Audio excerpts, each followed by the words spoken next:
And we are back for round 4, this Eternal Tournament Series weekly. I am Sir Rhino, and here to help me break down this upcoming match is Mark, aka Chibikawaii. How you doing, Mark? Oh, I'm doing, fantastic like a flapjack. Yeah, that's exactly what I think of when I think of fantastic. So, speaking of fantastic, we've got Grimfan here up against DrStein, the old Time Justice Primal mid-range, real fancy name there, up against Rhino Plate. So we know what we've got here. The decks basically explain themselves, but we're going to dive a little bit past the surface here. Yeah, the only thing I'm seeing about Grimfan's deck that I don't particularly like is the lack of crowns and cockroaches.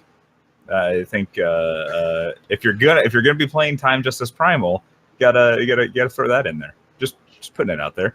All right, I'm sure he'll take that criticism and note it. This is a list we've been seeing for the past few weeks. It doesn't seem like it's too different. Maybe the sideboard's a bit different, but I know Manu and a couple other players have been playing this or calling it, were they on 4 scouting parties as well? Yep. 4-party, 4 obelisk, cut down on certain influence requirements. You can go with the 7-time sigil base, so that initiative of the sands is active on turn 1 more often.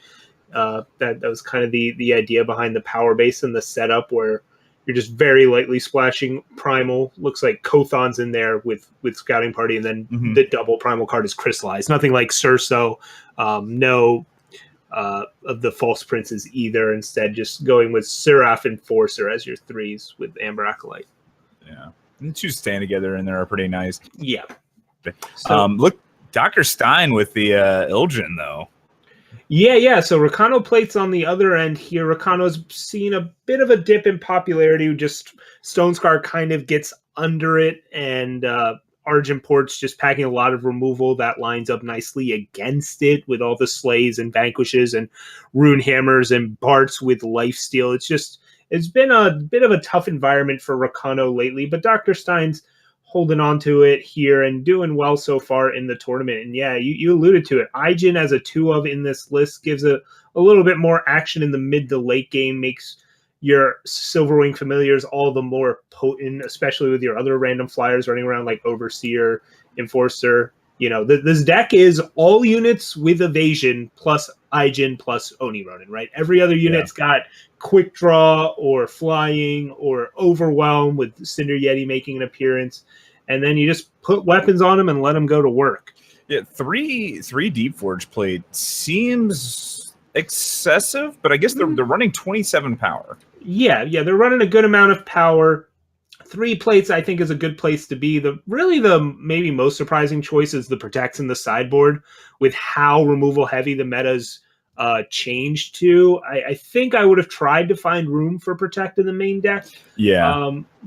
But it kind of pays off here, as I don't think you want to main deck in this matchup necessarily, even though they might come in. And again, you do need to hit the right number of units, weapons. You're going to play your torches, you're going to play your finest. So, you only have so many slots in the deck, although you could go over 75 cards. I don't really recommend it. And do we have a record for these players?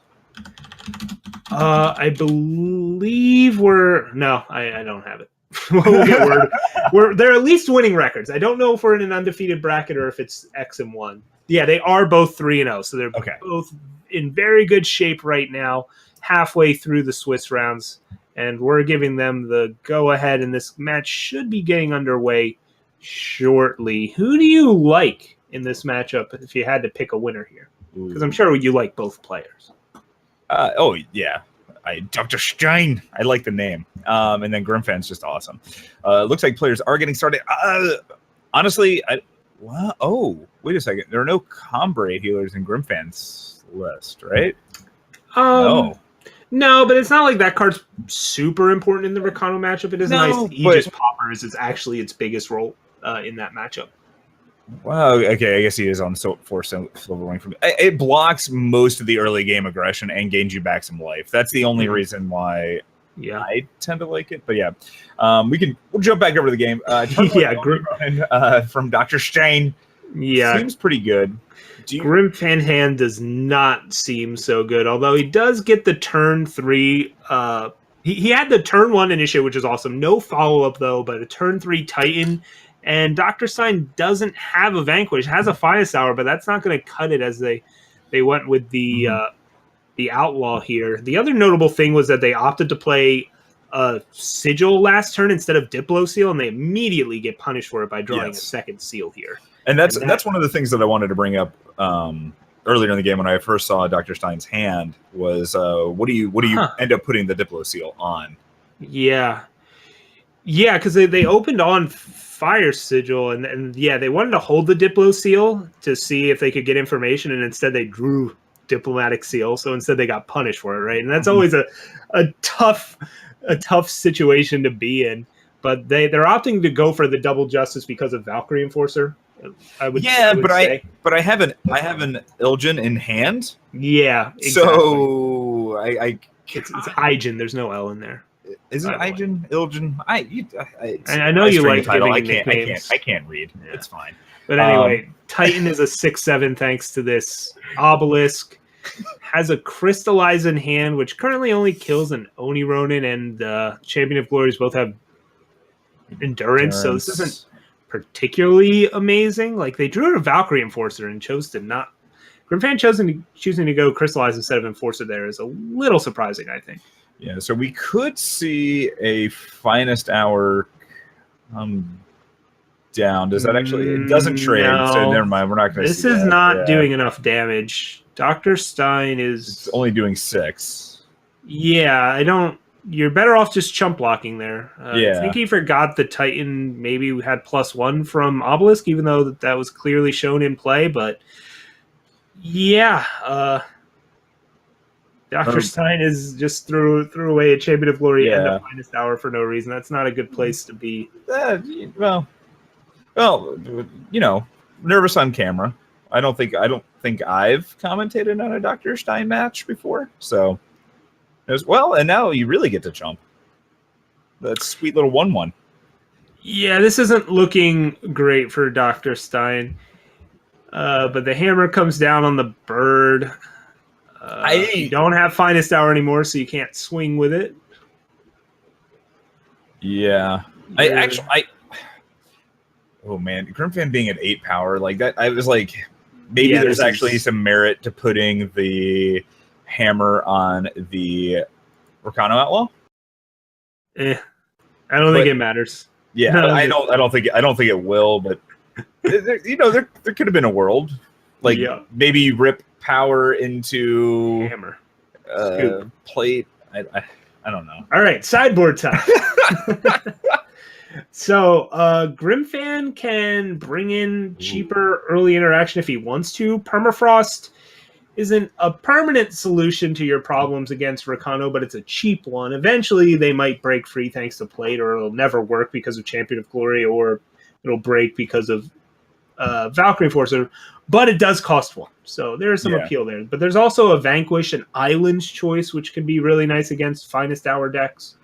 Auric Runehammers can be clean in the early game. So Grimfan's got some options here. Do you think he's going to spring on any of these? I don't, and I'm gonna like, so Permafrost I could see. I mean, it stops some early Oni Ronin aggression in the War Cries. Also stops. I guess it hits Oni Ronin. It hits Outlaw. It hits Overseer. Hits Yeti. Hits Aijin. Mm-hmm.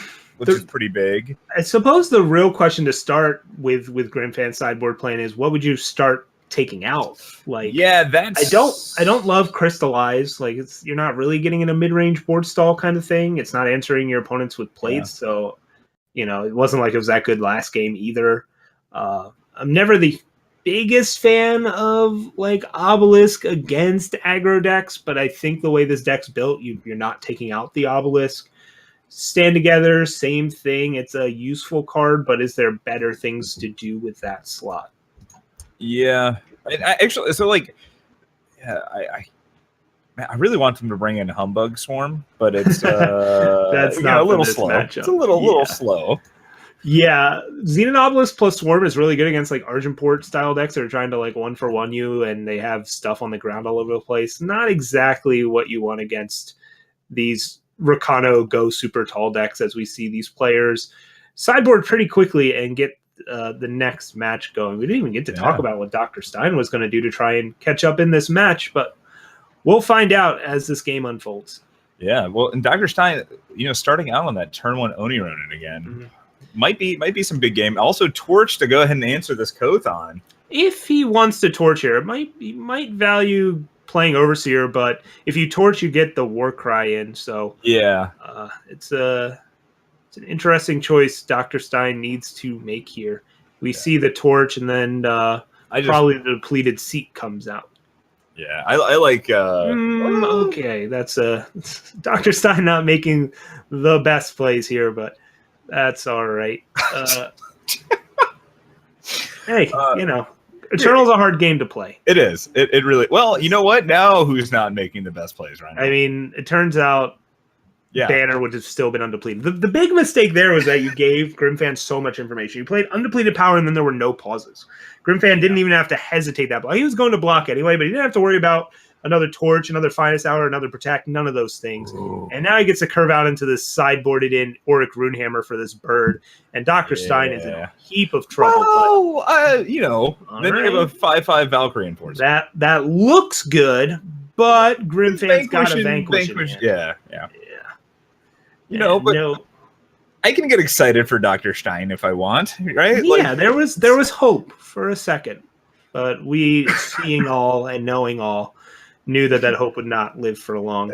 And more power off the top for DrStein. Doesn't want to play out this Overseer, hoping to maybe pair a weapon with it so it survives this hammer onslaught. Yeah, this is unfortunately a little relentless, and with his Awakened student, Grimfan doesn't really have a bad draw on the deck now. No. I guess you can't cast Scouting Party, but who knows how many of those even kept in at this point. So there's a power buff up the student. 6 comes in. DrStein finds an Outlaw, and that's a 2/2. It is. You think we see the Desert Marshal come in at the end of turn? Yeah, we do. Let's just cheese him. All right. Yeah. Do you chump or trade here? Yeah, trade. I like the trade. You trade. You also then draw a card and scoop. Nah. Ooh, Torch Face. No. Yeah. DrStein. Missed the line, but it's fine. It's fine. Congratulations to Grimfan and DrStein. A few things, but now they get to go back. Yeah, they get to watch the clip, and hopefully, well, I don't think DrStein's had any dramatic misplays that made him lose that game. It was really but Rakano can be a fickle thing that the draws sometimes don't work out for you. You don't get the right combination of units, tricks, and weapons, and when that doesn't happen, you kind of can just stumble with too much. And Grimfan had some explosive starts, those early initiates, getting out those nice mid-range strats, powering up the Obelisk, getting that Runehammer out quickly. Those sorts of things. It's hard for Rakano to come back when it gets behind. For sure. I guess more or less there were some sequencing issues that could be improved upon. Yeah, I don't think they were getting there just because Grimfan's draw was very, very good. But so it looks like we're jumping over to see Bradykin? Yeah, so DrStein's still 3-1 and super alive for top 8. Grimfan's 4-0 and in a really good spot. And we're switching over now to Bradykin versus Migucheras. I'm hoping I'm pronouncing that right. Bradykin on... Want me to take a crack at pronouncing it? No, I don't. Sure? So I believe Bradykin is running back killers this week, and we're clearly in a post-board game as there's a whole lot of big stuff going around. Mystic Ascendant in the yard, a bunch of predatory Carnosaurs flying around, and Sandstorm Titan as well. Yeah, we're in game 2, Bradykin up a game. Yeah. Migucheras is on double Eye of Winter. Can't hit that Titan, but can lock down some of the other things on board. Hey! Leva Witness can deal with everything. All right. So it looks like Migucheras is on a Justice Primal Shadow control deck, in case you couldn't figure it out based on everything in front of us here. The 2 Dark Returns, though, gonna do some work. Probably gonna bring back that Sandstorm Titan just because of that endurance is so big. You could also get back a Friendly Wisp and draw 2 cards. I kind of like, saving the Dark Return for the other, for Titans? after they kill the Titan again. Yeah, double Eye of Winter is a real pain to deal with. That card is kind of seeing a resurgence right now and showing off its power as Macto reminds us that there's no escape. And, Harbinger, sure. It's lines like that make me feel like I should turn my sound on for the game, but then I don't want to. But, all right, Steward comes out to stop Macto's revenge. Yeah. We'll probably see an obelisk as well, just because why not play it out here? So Killer, Silence, Killer Steward. You could have opted to put Killer on Titan just because you're getting that back at some point, but I think it's better to get that 8 damage in with Titan here. Get Migucheras down to 8. Well, and theoretically, Predatory Connoisseur is going to be coming down next turn to clean up that 3/5 anyway. Yep. There's the Slay. And then we'll see the stun come out on Steward at some point. Silence at first, so you don't silence the stun. Good sequencing there. Yep. And I think it's Migucheras is the correct pronunciation, Rhino. I don't remember asking. Yeah, well, Oh, wait, I did. You're right. Thank you for that. You're welcome. I try to do right. my public service. So, Dark Return another Titan here, I guess. Is going to happen? Or, just going all in on the Carnos. All right. I kind of like playing one and then playing the Sandstorm. I guess maybe you're trying to force you're not really forcing a harsh rule or a. Well, you get the hit for 8 maybe if they don't have removal, but there's you get the hit for nothing. Yeah, you get nothing. Stuns for days. Yeah, I don't. Rhinark. Well, get the Rhinark out here. I think you're waiting to Dark Return the Titan for a post harsh rule life. Yeah. Here's playing Steward though. He is, so you might, even though you're giving your opponent information by using Dark Return preemptively on this Sandstorm Titan, I think you should because they play Steward. Yes, no, I agree 100%. There's 2 Stewards already dead, so they could theoretically draw another one. But yep, there's Leave a Witness, so he forced another Wrath out, and we'll definitely see the Dark Return on Sandstorm Titan here. Again, immune to stuns, making Migucheras have some kind of other, removal effect other than stuns. So what an obelisk off the top is Leaf? No, we're still put it to 11, 12, so we're still a point off. Okay. Yeah, obelisk so not lethal here. Bearer's Favor makes it even further out of reach. Yeah. Now it's Bloodcaster and then activation. Yep. Okay. Second Titan. That's huge. Pretty big. So how many Leave a Witness are in? There's 2 Leave a Witness in the board. We've seen both of those. I have to imagine all 4 harsh rule have stayed in if they're bringing in Leave a Witness. And we've seen 0 harsh rule. Okay. But he's going with playing the Titan now, forcing Migu to have a harsh rule here. Else he's staring down lethal.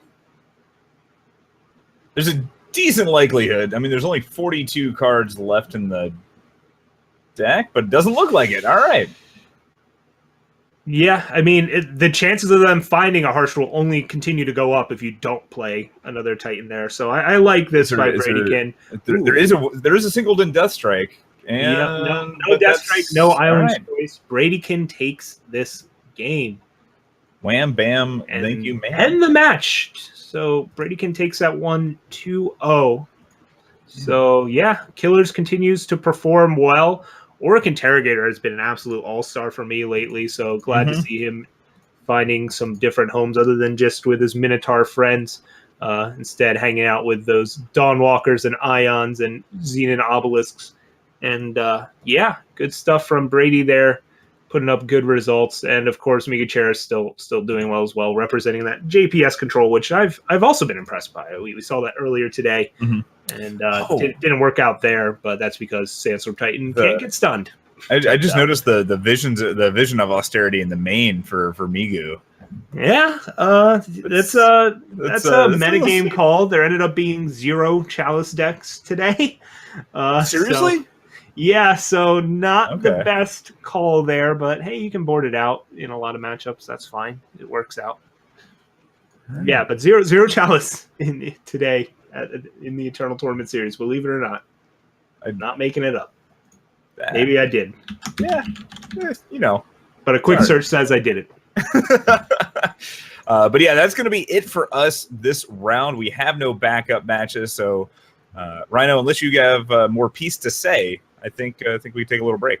Look, I couldn't do a better sign off than that, but I'm going to try anyway. Thank you all so much for sticking with the show. We'll be back with more Eternal action right after this break.